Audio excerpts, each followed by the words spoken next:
সবাইকে স্বাগত জানাচ্ছি আজকের ভিডিওতে। আজ মূলত কিছু প্রশ্নের উত্তর দেওয়ার জন্য এসেছি। এই ভিডিওটা দেওয়ার পরে অনেক ধরনের প্রশ্ন করা হয়েছে, সবগুলো উত্তর দেওয়া সম্ভব হয় নাই। কিছু কিছু আছে পাগলাটে ধরনের প্রশ্ন। এই পাগলাটে প্রশ্নগুলো যখন অতিরিক্ত করা হয় তখন জবাব দিতে হয়, তো সেই কারণে আসা। বেশিরভাগই যেটা পড়েছে সামরিক তথ্য ফাঁস করে দিলেন কাহা। যাই হোক, উনি একজন বলেছেন কোনো চিন্তার কারণে 18 কোটি মানুষ জীবিত থাকতে কঠিন হবে। এটা হচ্ছে আসল কথা। আচ্ছা, সব থেকে দামি যে গুরুত্বপূর্ণ মন্তব্য যিনি করেছেন তিনি হচ্ছেন নাজমুল হক। তিনি লিখেছেন, সামরিক বাহিনীর চেয়ে রাজনীতি অধিক গুরুত্বপূর্ণ। পলাশির প্রান্তরে ক্লাইভের চেয়ে নবাবের সৈন্যবাহিনী কিন্তু অনেক বেশি ছিল। এটা খুব দামি এবং ভারী একটা কথা। আসলেই আহ, বলতে হয় সিরাজউদ্দৌলার ভাষায় যে সব তোপ চলবে কিনা, মানে সব তোপ থেকে গোলা বের হবে কিনা এবং সব বাহিনী লড়বে কিনা। তো এটা একটা গুরুত্বপূর্ণ প্রশ্ন। এটা একটা ভালো কথা বলেছে।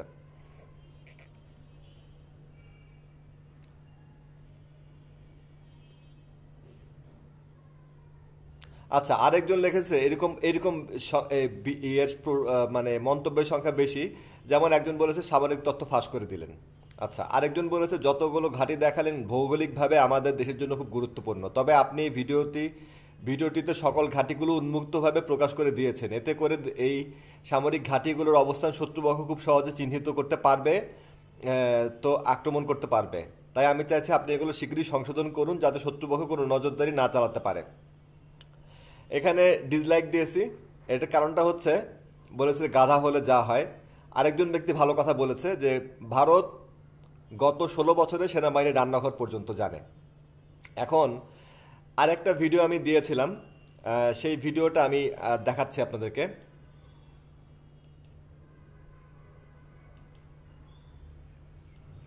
আরেকটা ভিডিও হচ্ছে এই যে ত্রিপুরা বনাম বাংলাদেশ। এই ভিডিওতে একজন ব্যক্তি, ভারতীয় ত্রিপুরার অধিবাসী, উনি একটা মন্তব্য করেছেন, খুবই গুরুত্বপূর্ণ মন্তব্য। উনি বলেছেন যে তোদের আর্মিরা কয়টা বাজে, ঘড়িতে কয়টা বাজে সেটা পর্যন্ত আমরা জানি। তাহলে বোঝেন কি অবস্থা। সে যদিও একজন বেসামরিক মানুষ, কিন্তু সে জানতো যে দেশের আগে কি অবস্থা চলছিল। এখনও যদি গাদ্দারদেরকে বের না করা হয়, রদেরকে যেগুলো আছে, বিভিন্ন সময় বিভিন্ন ভিডিওতে অনেকে বলে, যদি বের করা না হয়, সামরিক বিশ্লেষক অনেকে বলেন, তো ওইগুলোর দিকে আগে মনোযোগ দেওয়া উচিত। এই ভিডিওটা এরকে আমি বিশেষভাবে বলছি যে আপনার উদ্দেশ্যে বলছি। খন্দকার খন্দকার শাওন, আচ্ছা, এই ব্যাপারে বলছি যে এগুলো কোনো গুপ্ত ঘাঁটি না। কোনটা গুপ্ত ঘাঁটি কোনটা উন্মুক্ত করা সেটা আগে বোঝার চেষ্টা করবেন। কোনো গুপ্ত ঘাঁটি না। গুপ্ত ঘাঁটি হলে আমি জানলাম কেমন করে?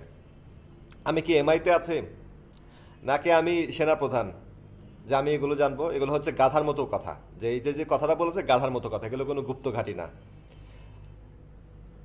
আসলে গুপ্ত ঘাঁটিটা কি, আসলে কোন জিনিসটা মানে সমস্যা, যেটা হচ্ছে এখনকার সময় শুধু বাংলাদেশ না, আপনি শুধু ভারতও না, ইউএসের যে সামরিক ঘাঁটি, তাদের যে আপনার গুগল আর্থ, এটা কিন্তু আপনার ইউএসের যে নৌবাহিনী আছে তাদের একটা সংগঠন। গুগল আর্থটা যেটা গুগল দেখাচ্ছে না, গুগলকে ওরাই বিক্রি করেছে একটা অংশ। আপনি গুগল আর্থ থেকে সব ঢালাওভাবে ব্যবহার করতে পারবেন না, যতটুকু দেখাবে অতটুকু হচ্ছে গুগল কিনে নিয়েছে, ওরাই দিয়েছে যতটুকু দেখানোর। তোর মাঝে আপনি কিন্তু সবই দেখতে পারবেন। মিশরের যে আপনার আবু হামজা ঘাঁটি, এই ঘাঁটিতে তারা যে আপনার আবার সব কিছু সক্রিয় করেছে, এগুলো কিন্তু গুগল আর্থেই দেখা গেছে। তো এগুলো গুপ্ত কিছু না। গুপ্ত জিনিস কোনটা? গুপ্ত জিনিস হচ্ছে একটা, ধরেন অনেকে প্রশ্ন করেছে যে এখানে কতগুলো, মানে আমাদের সৈন্যবল কেমন আছে, এয়ার ডিফেন্স সব জায়গায় আছে কি না, এইগুলো হচ্ছে গুপ্ত প্রশ্ন। এইগুলো হচ্ছে জিওসি বাদে কেউ বলতে পারবে না। কারণ হচ্ছে আপনি ব্যাটালিয়ন গুনি যে আপনি সংখ্যা বলে দিচ্ছেন, ব্যাটালিয়ন গুনি যে এত, তা সেটাও কিন্তু হবে না। আপনাকে যেতে হবে তৃণমূল পর্যায়ে, সেকশনে কতজন সৈন্য আছে, ওই কোরের আপনার ধরেন ইনফ্যান্ট্রি তো থাকবে, আর্টিলারি থাকবেই, আরও সাপোর্টিং থাকবে, কোনটার কত করে লোকজন দিয়ে সেকশন করা হয়েছে, একেবারে তৃণমূল পর্যায় থেকে আসলে আপনি বলতে পারবেন, যেটা জিওসি ছাড়া কারোর পক্ষে বলা সম্ভব না। ওইটা হচ্ছে গোপন, এবং ওইখানে কি কি অস্ত্র মজুদ আছে। তো এইগুলো হচ্ছে গাধার মতো কথা আর কি। আচ্ছা, আরেকজন বলছে এটা কি গুগল ম্যাপ থেকে দেখছেন? জি, এটা গুগল ম্যাপ থেকে দেখছি। আরেকজন বলছে যে, স্যার এটা লিঙ্ক দেওয়া যাবে না, এটার কোনো লিঙ্ক দেওয়া যাবে না। এটা তো মানে ইয়েই করেছি, এটা গুগল গুগল ম্যাপ আর্ট থেকে। আরেকজন লিখেছে একে ডিসলাইক দেওয়া উচিত। এই আমি বলছি যে তোরা কখনো আসবি না, স্বর্ণদ্বীপ নোয়াখালীতে অবস্থিত, নোয়াখালীর নামটি নিতে আপনাদের এত লজ্জা লাগে কেন জানি না। আমি বলছি যে সম্ভবত খারাপভাবেই বলছি, যে তুই সম্ভবত নোয়াখালীর, এই তো এই কারণে এইসব কথা বলছিস। আমি নোয়াখালীর না, আমি নোয়াখালীর না, কিন্তু তুই যত না বড় নোয়াখাইলা তার থেকে বেশি বড় নোয়াখাইলা হচ্ছে আমি। তোর চাইতে আমি নোয়াখালীকে বেশি ভালোবাসি, কিন্তু আমি ওই মানে আঞ্চলিক বাজ না। নোয়াখালী সম্পর্কে 10টা ভালো কথা বলতে গেলে তুই বলতে পারবি না, 10টা ইউনিক তথ্য আমি পারবো। তো আঞ্চলিকবাদীর কোনো স্থান আমার এখানে নাই। স্বর্ণদ্বীপ নামটা সবাই মোটামুটি জানে, সেখানে আলাদা করে নোয়াখালীর নাম নেওয়ার কোনো দরকার নাই।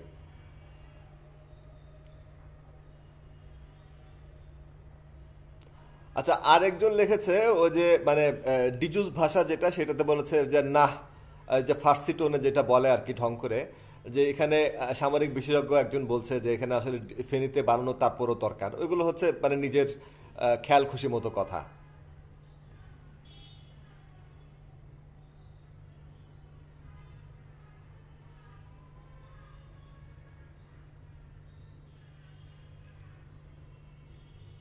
আরেকজন লিখেছে Chittagong is impossible, whole district protected by river and side is river, one side is river, no one can win this area if do the war. এটা একটা ভালো কথা বলেছে। যেমন ধরুন এইটা, এতগুলো ঘাঁটি ততগুলো এয়ার ডিফেন্স আছে কি, এটা তো আমার পক্ষে জানা সম্ভব না। এয়ার ডিফেন্স আছে কিনা ওইটা জিওসি বলতে পারবে। আরেকজন বলেছেন যে বিএনসিসির কথা বলেন নাই। বিএনসিসির কথা কেন বলবো? আমি তো এনসিসির কথা বলি নাই, এনসিসির কথা বলি না। এখানে শুধুমাত্র নিয়মিত বাহিনী কিনে বলা হয়েছে, নিয়মিত সামরিক এবং আধা সামরিক বাহিনী। আচ্ছা আচ্ছা, এই যে আরেকজন দিয়েছে, এই যে এই পণ্ডিত, যেই পণ্ডিতদের কারণে ভিডিওটা করা, ভাই এগুলো পাবলিকলি শেয়ার না করাই ভালো। আমরা কি নিজেরাও জানতাম না এতগুলো সম্পর্কে। আচ্ছা, এগুলা হিডেন থাকলেই ভালো, পারলে ডিলিট করে দিন প্লিজ। এগুলো হচ্ছে বদমাইশ ধরনের কথাবার্তা, ছাগল ধরনের কথাবার্তা। কারণ হচ্ছে ভারতীয়রা যদি আক্রমণ করে, ভারতীয় তো আপনার মানে চিফ অফ জয়েন্ট স্টাফ যে আছে তার পক্ষ থেকে তো অর্ডার আসবে, তাই না?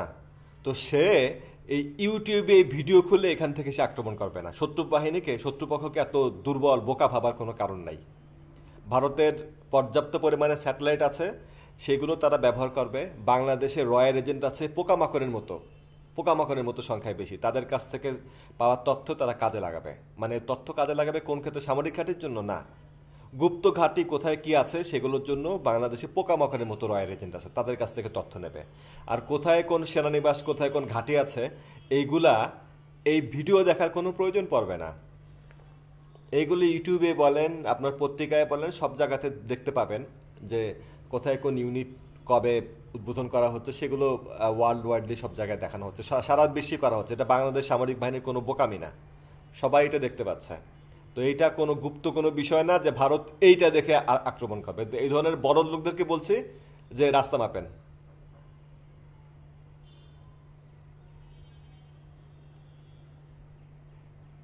আরেকজন লিখেছে এয়ারফোর্স শুড বি ইমপ্রুভ, তিনটা মুড়ির টিন। আচ্ছা, এয়ারফোর্স অবশ্যই উন্নত করা উচিত, আমি এটা আর পড়তে যাচ্ছি না। যেমন ধরেন এখানে বলে চট্টগ্রামে মোট কত কত সেনাবাহিনী আছে আনুমানিক, এটা আসলে বললাম না, ওটা জিওসি ছাড়া কেউ বলতে পারবে না। একেবারে তৃণমূল পর্যায় থেকে দেখতে হবে, তৃণমূল পর্যায় থেকে। আর এটা জিওসি বলতে পারবে যে তার ম্যান পাওয়ার কীরকম, তার উইপন পাওয়ার কীরকম, সে বলতে পারবে। আরেকজন লিখেছে যে আরেক মানে মালেট আসছে, why you giving information this way, are you mad, do you mad হবে।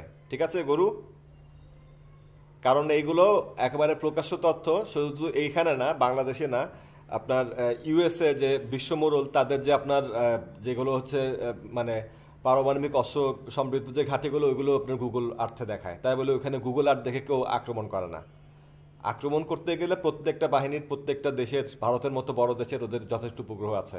এগুলো হচ্ছে গাধার মতো কথা। আরেকজন বলছে বাংলাদেশের ধারণাও নেই এখন ইন্ডিয়ান আর্ম ফোর্সেস কোন লেভেলে চলে গেছে। হ্যাঁ চলে গেছে, কয়দিন আগে হচ্ছে তোরা তোদের নৌবাহিনী নিজের স্পিড বোট উঠায় দিয়েছে ট্রলারের উপর, এতে মানুষ মেরে ফেলেছে। তোরা সব থেকে দুর্ঘটনা প্রবণ সামরিক বাহিনী, ঠিক আছে। আরেকজন লিখেছে, আরেক আরেক মানে মালেট, আমাদের গোপন ঘাঁটিগুলো তথ্য অন্যদের জেনে যাবে আপনার মাধ্যমে। আমাদের গোপন ঘাঁটি না রে বলদ, একটা ক্যান্টনমেন্ট, একটা সেনানিবাস, সেখানে আপনার একটা ডিভিশন থাক বা একটা ব্রিগেড থাক, সেগুলো কখনো গুপ্ত গোপন ঘাঁটি কখনো হয় না। গোপন ঘাঁটি এইটা হতে পারে যেখানে গুগল আর দেখাচ্ছে, সেটা একটা গোপন থাকে না। গোপন সেটা হতে পারে যেখানে কোনো চিহ্নিত করা নেই, লোকেশন চিহ্নিত করা নেই। এখানে তো লোকেশন চিহ্নিত করা তো আগে থেকেই আছে, তোমরা খবর রাখো না সে কারণে। আচ্ছা, আরেকজন এই কথাটা বলার জন্য বিশেষভাবে আসা ছিল, নো ফার্স্ট, ত্রিপুরাতে টিএসআর ফোর্স আছে, আর্মি তো আছে, paramilitary force, Assam Rifles, BSF আছে। কন্ডিশন কি খারাপ? বাংলাদেশের ভিউয়ার্স পাওয়ার নিনজা টেকনিক। কথা হচ্ছে তোরা এতটাই ভিক্ষুক, এই যে ও ত্রিপুরা থেকে বলছে, এতটা ভিক্ষুক তোদের একটা বাংলা সফটওয়্যারও নাই লেখার মতো, বাংলা ফন্টও নাই। হ্যাঁ তোরা এতটাই ভিক্ষুক, তো আগে একটা বাংলা ফন্ট আন, আর যদি লিখতে চাস ইংলিশে পুরাপুরি ইংলিশে লেখ। বাংলাদেশি লোকদেরকে দেখ, তারা কিন্তু পুরাপুরি ইংলিশে লিখেছে, ঠিক আছে, ভিক্ষুকের দল। আর ত্রিপুরাতে টিএসআর মানে ত্রিপুরা সিকিউরিটি রাইফেলস, ওদের একটা আছে। আমরাও তো দেই নাই রে, আমরাও তো আমাদের আর্মড পুলিশ দেই নাই। তো ওদের যেমন আছে না, এগুলো হচ্ছে মানে সিভিলিয়ান ফোর্স, এরকম সিভিলিয়ান ফোর্সের মাঝে আমাদের আর্মড পুলিশ ব্যাটালিয়ান, এটাও আমাদের আছে। তোদের যেমন আছে ওরকম টিএসআর আমাদেরও আছে, এগুলো দেই নাই। সিভিলিয়ান কোনো ফোর্সকে দেখানো হয় নাই, ঠিক আছে, এটা বোঝার চেষ্টা করবি। আমাদের ব্যাটালিয়ান আনসার দেখানো হয়েছে, ব্যাটালিয়ান আনসার হচ্ছে আধা সামরিক, কারণ তাদেরকে হচ্ছে সেনাবাহিনী কন্ট্রোল করে। আর তোদের যেগুলো আছে এগুলো হচ্ছে ঠোলা টোলা, এগুলোকে ধরি নাই। আমাদের পুলিশ তোদের থেকে অনেক উন্নত। আচ্ছা, তারপরও ধরি নাই। আর paramilitary force Assam Rifles, BSF. Assam Rifles ওটা কোনো প্যারামিলিটারি না, ওইটা কি আছে ভালো মতো বুঝিস, ঠিক আছে। আমার এগুলোর জন্যই আশা ছিল। এই দেখেন, যেসব পণ্ডিতরা বলে না তাদের জন্য এটা দেখা, ফেনীর দুই পাশে কুমিল্লা ক্যান্টনমেন্ট ও বায়েজিৎ ক্যান্টনমেন্ট আছে। অনেকেই মানুষ এগুলো, এটা কোনো সিক্রেট কোনো বিষয় না। আরেকজন বলেছে চট্টগ্রাম দখল করবে আরাকান আর্মি, তোর বাপরে দখল করবে, তোর বাপকে আমরাই দখল করব। আরেকজন বলদ লিখেছে delete this video please, India তাদের কিছুই পাবলিক এত ডিটেলসে প্রকাশ করে না। পাবলিকলি ইন্ডিয়া তোরা জানিস না তাই বলদ, তাই আরও বেশি প্রকাশ করে। তারা কিভাবে কমান্ডো ট্রেনিং দেয় সেটাও প্রকাশ করে। ইন্ডিয়ান আর্মি ভিডিও সারে, তোরা থাকিস হচ্ছে গুয়ের গর্তে, তাই জানিস না। এগুলো বাংলাদেশ দেখায় না, ভারত হচ্ছে এগুলোতে খুব বেশি যা আছে তার থেকে বেশি ঢোল পিটায় দেখায়। আর বাংলাদেশের চতুর্পাশে ইস্টার্ন কমান্ডে তাদের ঘাঁটির সংখ্যা তুলনামূলক অনেক কম, কারণ মনে করেছে সারা জীবন ওদের তাবেদা সরকারি থাকবে, ঠিক আছে। আচ্ছা, আরেকটা কথা বলার দরকার ছিল, সেটা হচ্ছে